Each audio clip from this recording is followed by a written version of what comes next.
Welcome back to the podcast that rocks. Weekly podcast talks about news in the world of rock, metal, alternative, and everything in between. My name is Luke, host of the YouTube channel Rocked. Thank you for joining us. I would like to tell you how my day started. I woke up about to head out for allergy shots in the morning. I got a message from one Crash Thompson, also a part of the Rock Coliseum. He messaged me saying he wasn't feeling too well, and then a direct message in our group chat, Luke, get ready for an, quote, interesting news day. He then shared an article from USA Today that's already been posted on other sites like Loudwire. Here's the headline.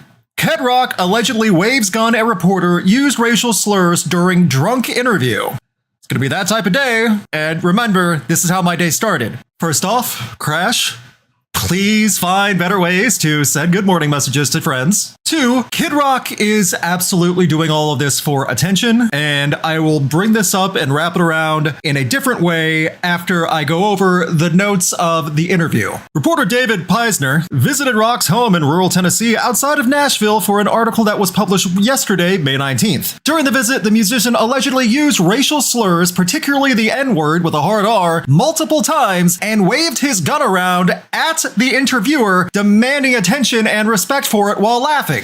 One of the first things the interview mentioned that was done at Kid Rock's home in rural Tennessee, again, he's been pretty much disowned by Detroit and all of Michigan, that's not a joke, he lives in rural Tennessee now. Kid Rock during the interview was wearing an Uncle Tom belt buckle, a derogatory name in reference to Harriet Beecher Stowe's 1852 anti-slavery novel Uncle Tom's Cabin, which was also one of the bases for the Civil War between the North and South in the United States over slavery. Kid Rock got extremely political in the interview, quoting, "You think I like Trump because he's a nice guy? I'm not electing the deacon of a church. That man likes to win. He likes to cheat in his golf game. I want that guy on my team. I want the guy who goes, I'm going to fight with you." Peisner joined Rock in his home studio to hear some of his new music.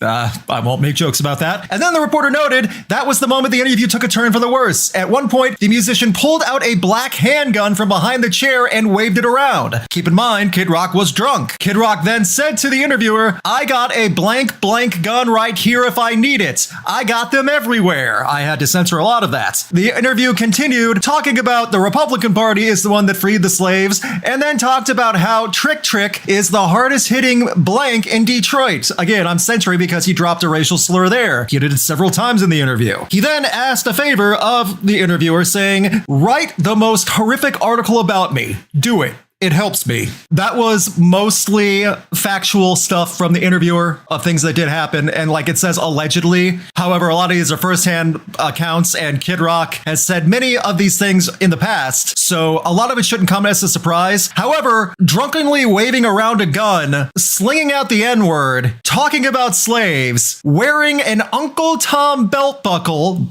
that actually is a new one. I did not know that was a thing that he did. And then asking for attention is more of the Kid Rock typical antics of the 50-something-year-old. I believe he's 52 now. I could be wrong. All I know is he's in his 50s, playing with guns, drunk in his studio, wearing an Uncle Tom belt buckle, talking about Donald Trump cheating at golf, and saying that Donald Trump will help him cheat to win also. Yes, we live in the same universe. This is not some weird fan fiction. I wanted to bring up the last statement he said about how a terrible article that's horrific will help him. Kid Rock lives under the very antiquated and skeezy Hollywood ideology that there is no such thing as bad publicity. That is factually not true. We've seen many people go down in flames over publicity over the years, and it keeps happening even recently. Kid Rock, who had drunken rantings of homophobic and racist slurs on record, on video footage, keeps bouncing back because his audience thinks that they are represented by Kid Rock. It's the same people supporting him. Kid Rock will not gain new fans out of this. He will just stir up his current and existing fans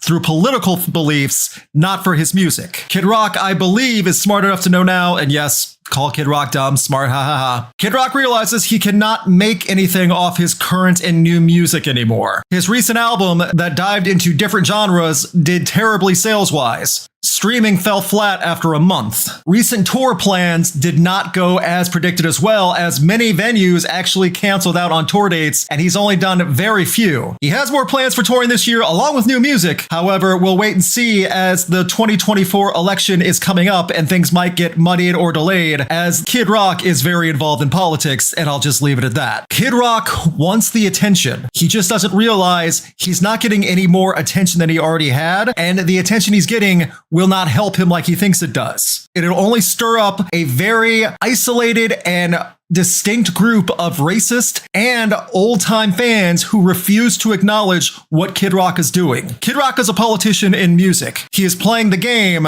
not as a musician, but as stirring up fans. He wants the namesake for that. And some of you might be thinking, well, why give Kid Rock any attention at all with all these articles and this podcast even? Because people need to know what Kid Rock is doing specifically. Wearing an Uncle Tom belt buckle in an interview is not an accident. He wants attention for that. He wants to make an excuse about it. Don't give him some crap in the article. Well, he's the one that wore it during an interview that he knew was going to happen. He wanted attention for that to stir up racist fans, along with some of the many things he said, including the hard R N-word in his interview. These are deliberate choices. The only argument there is was that, according to the interviewer, Kid Rock was drunk. Now, we already know that's happened many times, and he's been recorded many times doing terrible things while inebriated. Kid Rock, however, knew this interview was happening. He is the one waving a gun around, laughing about it in his studio, saying racist slurs and talking about Donald Trump cheating in an interview. He knows what he's doing. He wants that attention because he will get what he wants, or so he thinks. Time will tell, as Kid Rock has not had the best press or streaming numbers, income, you name it, since 2020.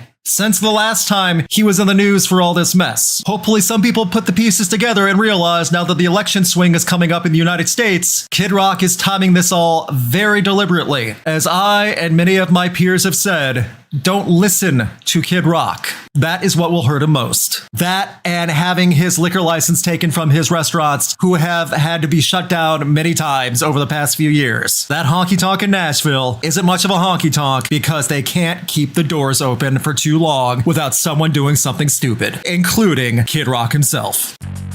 The DWP festival season just closed for the season, as it will be back in the fall. This past weekend was Sonic Temple in Columbus, Ohio. This is a unique event because both Rockville and Sonic Temple played without true weather stalls and weather delays. That is a big deal, as DWP has been plagued with weather issues every spring season for many years. Some of the highlights included Slipknot playing without Clown but still pushing through, as Clown had some health issues going on. He encouraged the rest of Slipknot to play, as well as Evanescence bringing out POD Sonny, the singer, to perform Bring Me to Life with them, which is kind of a cool different take on Evanescence. Nita Strauss had David Draymond come on stage to perform Dead Inside off of Nita Strauss's latest album, The Call of the Void. And in injury news, there were two things that happened. One, there was a terrible fan incident during Sleep Token when a crowd surfer got dropped and apparently got hurt real bad. Ambulance had to be called. They couldn't get a gurney through the crowd because the crowd couldn't get separated fast enough. It was a big mess. Hopefully everyone will be okay in that. And two, just like in 2019 when Andrea from Gojira was engulfed in flame from some errant pyro, the drummer of Falling in Reverse, Luke Holland, was also hit by pyro so badly that he burned his arm. It happened 3 times apparently with pyro misfires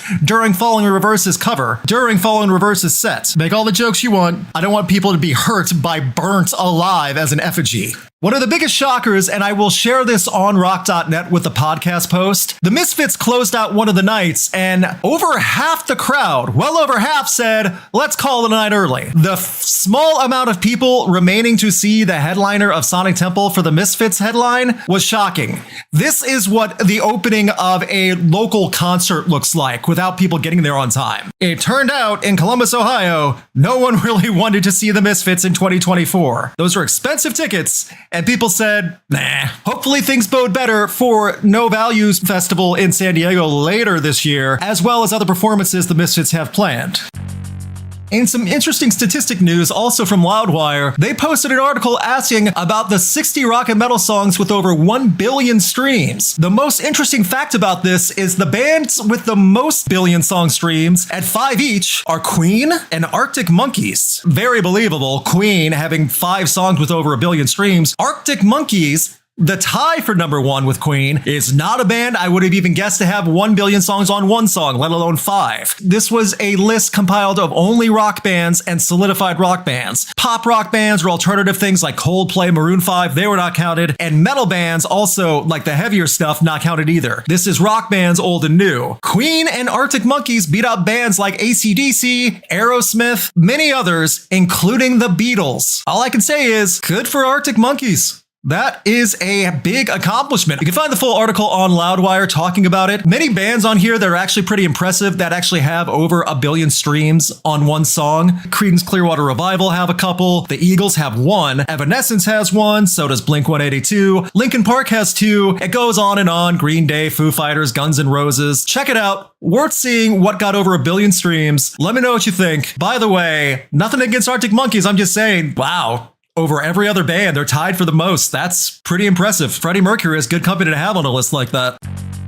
In concert touring news, Sevendust announced the 20-year anniversary of the album Seasons and will be going on tour with 10 years. That is a cool lineup. They'll be playing Seasons in entirety. That happens later this fall and will go throughout the United States. Another tour, Nothing More's Carnal Tour, will be going out on the road, going out with Set It Off, From Ashes to New, and Post Profit. Fun tour for that, and they'll be playing bigger venues. Tickets for that also on sale now. That tour is going to be this fall as well. Finally, another fall tour in the United States and Canada. Dropkick Murphys going on tour with Pennywise. So if you want to ship up to Boston, that tour will be going on later this fall as well.